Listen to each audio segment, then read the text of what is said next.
定有补助的办法。所有喇叭都一样，像陶瓷喇叭也一样。那如果没办法生成太贵的，那就消失了。还是说你广播，但是需求品质不是那么重要的地方，比如说你那个什么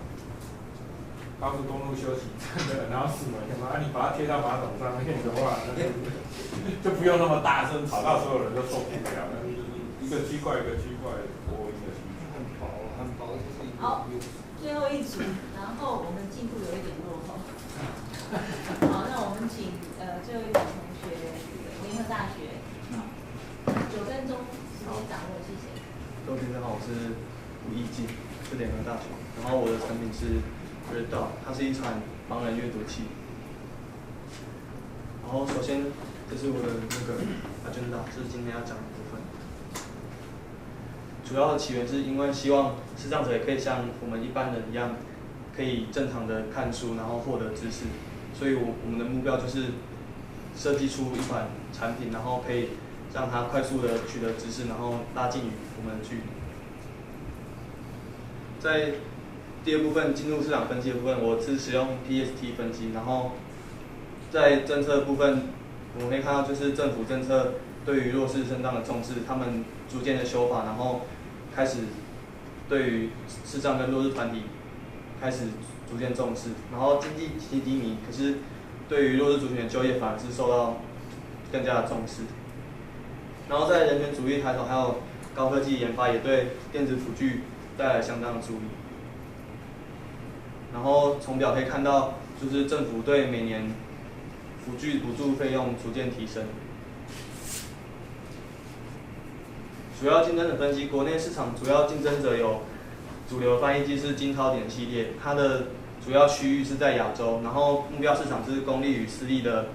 一些无障碍发展协会跟教育机构，主要还是以与跟政府合作为主要的市场。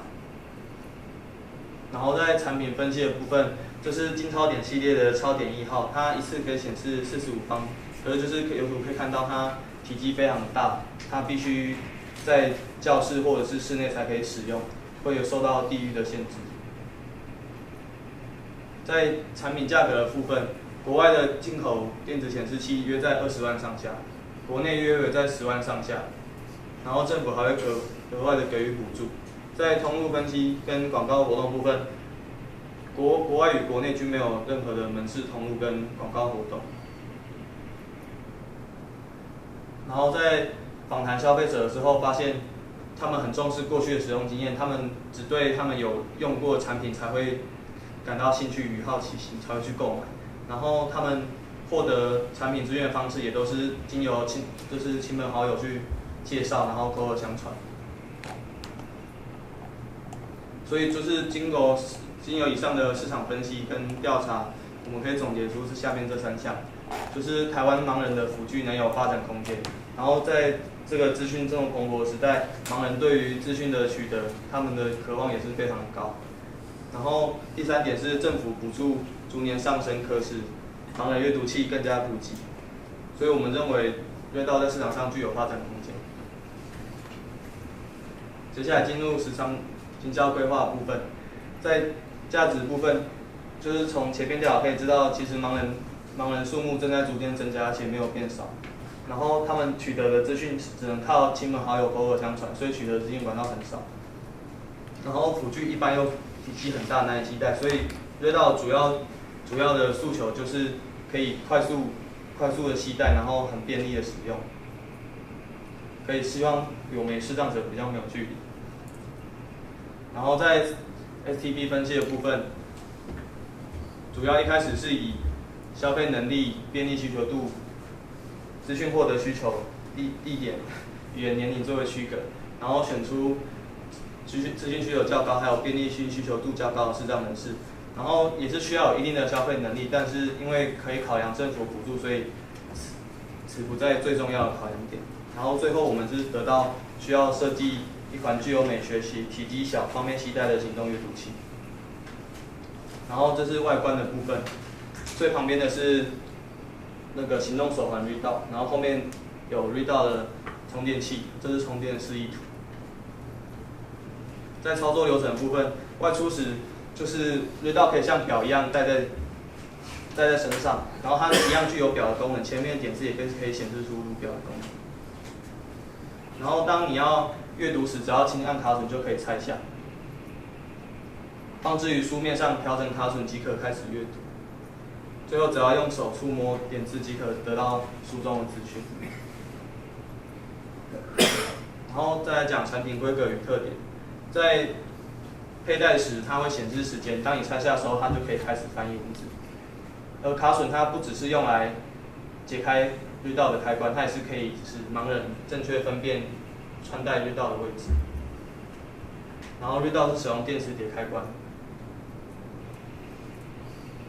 内部还有一个 scanner 扫描器，它可以就是判读文字之后，然后再显示在点字上面。再来是充电器的部分，上面是电量显示图点，可以使视障者以触摸的方式轻易的了解到绿道充电电量，是以无线充电的方式。然后喇叭可以提醒视障者是否充电完成，或者是装置是否有异常。再来，因为考量到国内竞争者点字机的价格，还有平常他们的消费能力，以及绿道的设计成本，还有产品附加价值就是便利性，所以我们因此将价格定在19万。然后我们是希望透过与盲人协会等机构作为试用的促销，然后使更多视障者跟消费者有机会接触到我们的产品，这样才能符合就是我们刚刚前面调查有他们很注重过去使用经验这个部分。然后最后面是有一个是针对爱心公益局热忱的方式购买合购专辑，希望可以借此打响绿道的知名度。然后再来要讲，就是希望我们可以与已经存在的盲人企业合作，这样就是可以稳定我们的通路，然后可以让消费者可以稳定的接触到绿道。在行销活动方面，就是有刚刚讲到的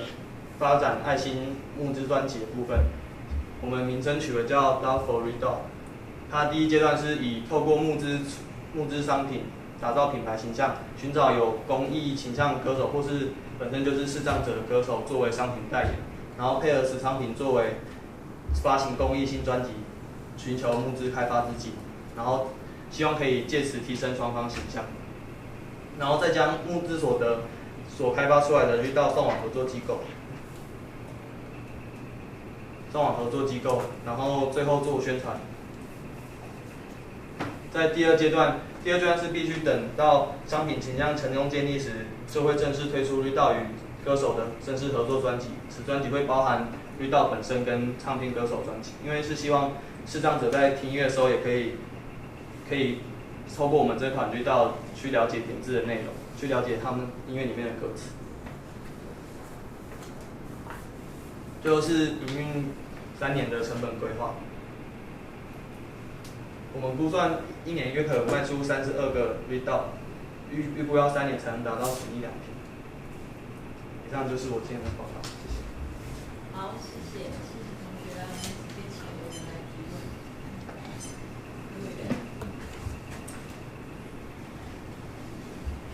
我想你从一个社会上存在的一些问题或人的生理上的可能的体现，那从这个需求发生。去产生对这个需求有一些适当的产品来产生价值这个是蛮好的但是就在里面谈一些那个分析的时候的力道或也比如哪里也是就是原则性的那并没有去比较明确去有一些数据啦，或者有一些比较掷地有声的论述来支撑那个论点这个可能是我提一下那另外那个定价那么高就19万，那19万当然你后面有做了点评估事实上是还有机会获利，在只是时间是平衡大概会去平衡。那你预期这19万也是 B to C 的方式因为刚刚通过其他是协助公益的或者是形象等等，就是 B to C， 就这个部分你觉得这个可行性？我觉得可能性是有点难度，对。因为毕竟一开始设计是以概念性为出发点。对对对。好，清楚。好，来那个蔡委员。我觉得第一个聚焦在最起码就是事上这个部分，所以整个的论述啊、方案啊都顺着这个逻辑在走啊，甚至包括后面的行销推广。只是比较好奇的是，为什么就是一定要做音乐专辑这件事情？主要是因为我们在采访的时候，就是有跟他们聊到这一块，因为他们就听音乐的时候，他们因为其实中文的发音咬字没有很清楚，然后他们常常需要在就是仔细聆听过很多遍才能真正了解歌词的意思，所以才会有这个想法。那就是2个建议啊，第一个，你那个3.4亿哈，4500万全码，那事实上你应该是从台湾再做到其他地区啊，所以你可以从台湾的部分补一下资料，说让大家知道台湾有多少是这个释放。我是看到你好像有一点在产品上面啊，你没有很清楚去讲说我的东西这么小就可以解决你阅读上的问题，这是跟设计有关，跟你使用这个产品来说服，不然我是不太相信说这么小的东西我可以看一本书，因为在你的那个报告里面有讲到可以看书，其实那个顶的大小，东西本身一圈就够大，类似这方面的说服力比较不足。第二个，刚刚那个李博士也有提到说定19万，我们一般在定价的好像为什么不是定9万，为什么不是定200万，怎么会定19万？这个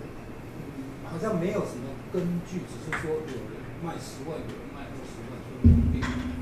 我问他，你的19万是有根据什么定出来？这个会影响到说你到底你的产品的好坏、高阶低阶嘛能够弄到什么市场，会影响到你整个营业。其实这个在行销里面是很重要，定价策略是很严重的一件事情。这是我的问题。好，你要回答吗？就是那边定价的时候，其实是有先参考后面的成本预估才去做前面的定价。成本预估是什么来的？就是一开始是先去调查市面上有产品的成本，然后其实资料有点难收集，然后再加入就是自己自行评估的研发成本，对，因为创新科技的部分对研发成本没有太多的了解。好，来那个。所以你今天是说现有成本多少，然后再回推我这个东西要卖多少钱，基本上是这样。现在就会遇到一个问题，就是说你的竞争者有可能不是起这个点字的阅读机哦。比如说像我知道大陆他们现在在做，为了要普及化，他们是发展有声书系统，那成本就很低哦。那同样达到阅读的目的，你可以用这个你的solution来做，也可以用有声书来做。那所以是不是回头去想一想，我的竞争对手真的只是其他的那个点字机吗？这个当然是有一点从头就开始把你打，叫你回头去想的意思啦。不过这个是你想想看，你如果因为市场不是你的而已，我要卖这么贵，但是我消费者需要的不是你的机器，而是你的solution，那有没有其他更便宜的solution？你就打破它，有没有可能？去想想看。好，那时间到，还有1分钟。那你要回答吗？我觉得老师刚刚讲得很好。对。好，那就谢谢你。谢谢。好，谢谢。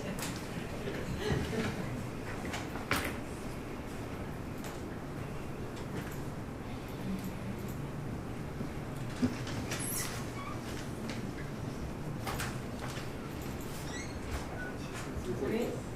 前都打好了。